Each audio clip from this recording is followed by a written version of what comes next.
First Corinthians chapter 7. So 7 really is all about between marriage. It's really a chapter on marriage and the laws of marriage and virginity and all of that. The takeaway for me, it's a long chapter. It's got 40 verses.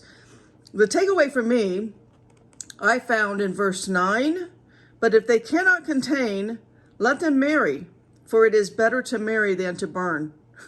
So there you go. You're going to burn in hell for sex outside of marriage. So it's an important chapter, but it is dealing with this, what's going on in the early days of Corinth. Here we go.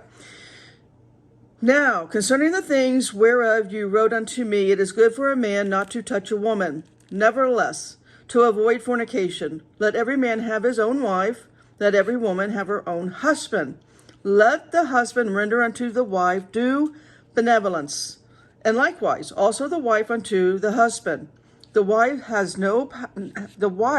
hath not power of her own body, but the husband likewise also the husband has not power of his own body, but the wife. Defraud ye not one the other, except it be with consent for a time, that you may give yourselves to fasting and prayer, and come together again, that Satan tempt you not for your incontinence. Self-control. That's what that means. I speak this by permission and not of commandment.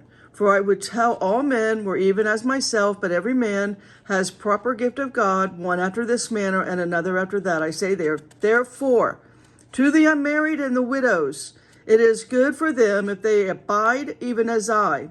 But if they cannot contain, let them marry, for it is better to marry than to burn. Now, unto the married I command, yet not I, but the Lord, let not the wife depart from her husband. And if she depart, let her remain unmarried or be reconciled to her husband, and let not the husband put away his wife.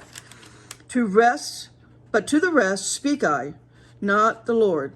If any brother hath a wife that believeth not, and she be pleased to dwell with him, let him not put her away. And the woman which has not a husband that believeth not, and if he be pleased to dwell with her, let her not leave him. For the unbelieving husband is sanctified by the wife, and the unbelieving wife is sanctified by the husband. Else were your children unclean, but now they are holy. But if the unbelieving depart, let him depart. A brother or a sister is not under bondage in such cases. But God has called us to peace. For what know thou, O wife, whether thou shalt save thy husband, or how know thou, O man, whether thou shalt save thy wife? So you can read the rest of that. I'm not going to read all of it because it just gets too long. So let me just kind of skip over it, because it's more of the same thing. The message doesn't change.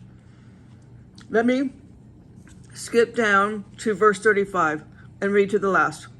This I speak for your own profit, not that I may cast a snare upon you, but for that which is comely, and that which you may attend upon the Lord without distraction. If any man think that he behaves himself uncomely toward his virgin, if she pass the flower of her age, and need so require, let him do what he will. He sinneth not, let them marry. Nevertheless, he that stands steadfast in his heart, having no necessity, but hath power over his own will, and has so decreed in his heart that he will keep his virgin, does well.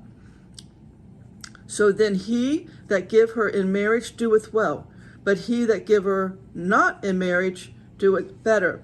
The wife is bound by the law as long as her husband live. But if her husband be dead, she is at liberty to marry to whom she will, only in the Lord. But she is happier if she so abide after my judgment, and I think also that I have the Spirit of God. And all God's people said, stay in the Word.